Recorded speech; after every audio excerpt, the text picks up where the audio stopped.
बच्चों, इस वीडियो में हम लोग सॉल्व करेंगे एनसीईआरटी के एक्सरसाइज 5.1 का क्वेश्चन नंबर 30। क्वेश्चन नंबर 30 है, find the values of A and B such that the function defined by f x equal to this is a continuous function.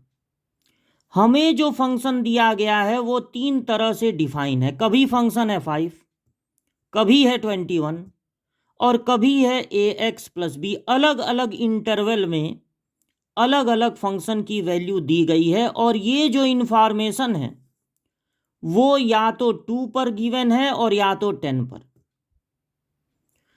अगर ए और बी की वैल्यू फाइंड करनी है और हमारे फंक्शन का इंफॉर्मेशन दिया है 2 और 10 पे, तो एक बार हम ये कहेंगे, और फंक्शन को करना है कॉन्टिन्यूअस, तो एक बार हम ये कहेंगे to be continuous at x equal to 2। एक इंफॉर्मेशन किस पे दिया है? 2 पे। 2 पे कॉन्टिन्यूअस होने के लिए तीन चीजें बराबर होनी चाहिए। फंक्शन की वैल्यू 2 पे, लेफ्ट हैंड लिमिट 2 पे और राइट हैंड लिमिट 2 पे।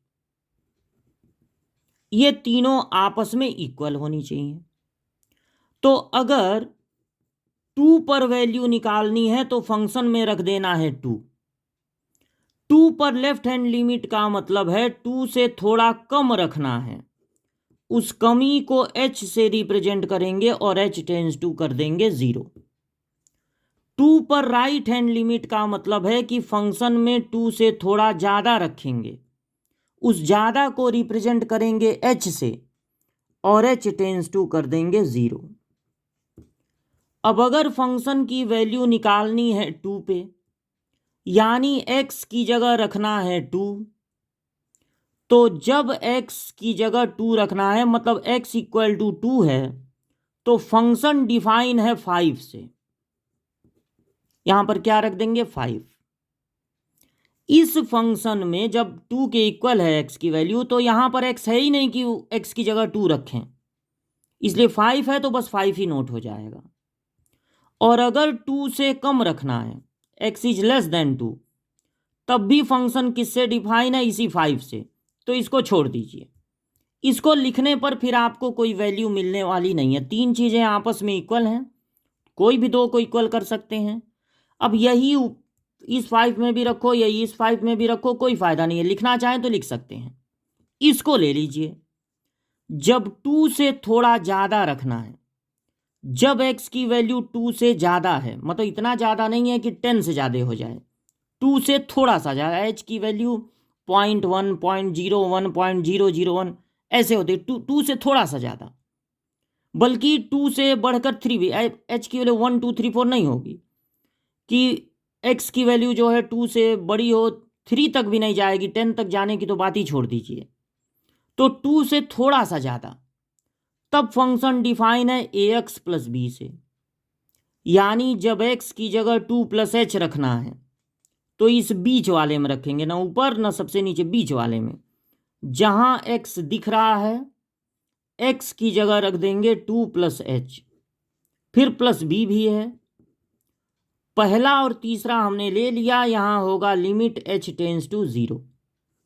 तो 5 इक्वल टू, देखिए आप h की जगह तुरंत 0 रख सकते हैं, क्योंकि लिमिट ये कहता है कि अगर h टेंस टू 0 है तो आपको h की जगह 0 रख देना है। बस ये ध्यान देना है कि डिनोमिनेटर 0 ना हो। तो यहां तो अपान में कुछ है ही नहीं, तो अपान में 0, डिनोमिनेटर के 0 होने का कोई रिस्क ही नहीं है, तो आप तुरंत h की जगह 0 रख दीजिए। बाकी चीज़ ऐसी नोट कर लीजिए। तो आपको मिला 5 equal to 2a plus B. ये हो गया पहला इक्वेशन। जब हमने 2 पर कॉन्टिन्यूअस किया तो कोई वैल्यू नहीं मिली, सिर्फ मिला एक इक्वेशन a और b के टर्म में। अब चूंकि 10 पर भी इंफॉर्मेशन है, इसलिए हम कहेंगे to be continuous at x equal to 10। फिर ये तीन चीजें इक्वल होनी चाहिए लेकिन 10 पे, मतलब फंक्शन की value at 10, left hand limit at 10 और राइट हैंड लिमिट एट 10, तीनों आपस में इक्वल होनी चाहिए। 10 पर वैल्यू मतलब 10 रखना है, लेफ्ट हैंड लिमिट 10 पर मतलब 10 से थोड़ा कम रखना है और h tends to 0। Right hand limit 10 पर मतलब फंक्शन में 10 से थोड़ा ज्यादा रखना है और h टेंस टू कर देना है 0। अब देखिए, अगर फंक्शन में 10 रखना है 10, तो जब x की वैल्यू 10 के इक्वल है तो फंक्शन किससे डिफाइन है? 21 से। और जब 10 से कम रखना है, 10 से कम रखना है, तब इसमें नहीं रखना है। जब x की वैल्यू लेस देन 10 है तो ये बीच वाले में रखना है, यानी बीच वाले में x की जगह रख देना है 10 माइनस h प्लस b। और अब इसको छोड़ दीजिए, क्योंकि 10 प्लस h मतलब 10 से ज़्यादा भी इसी में रखना है, तो दो बार इसका यूज करने से कोई फायदा नहीं, एक बार तो यूज कर ही चुके हैं। इन्हीं दोनों से आपका काम चल जाएगा। Limit h tends to 0।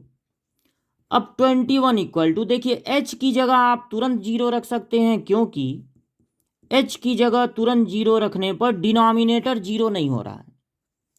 तो 21 इक्वल टू आ गया 10a प्लस b। ये हो गया इक्वेशन नंबर 2। अब अगर इस 2 वाले इक्वेशन और वो जो इक्वेशन मिला था 5 equal to 2a plus b, इनको ऊपर नीचे लिख के अगर आप सब्ट्रैक्ट कर देते हैं तो साइन बदल जाएगा। सब्ट्रैक्ट करने से plus b minus b cancel हो जाएगा, यहां बचेगा 16 और यहां बचेगा 8a। 8 से मल्टीप्लाई हो रहा है, इधर ट्रांसफर करेंगे डिवाइड हो जाएगा तो बचेगा 2, तो आपको a की वैल्यू मिल जाएगी। अब इक्वेशन 1 या 2 को लेकर अगर a की जगह 2 रख दिया जाए तो 2 2 जा 4, 4 को इधर ट्रांसफर करेंगे 5 में से माइनस हो जाएगा, तो आपको a और b की वैल्यू मिल जाएगी इन दोनों इक्वेशन को आपस में सॉल्व करने से। तो ये था क्वेश्चन नंबर 30।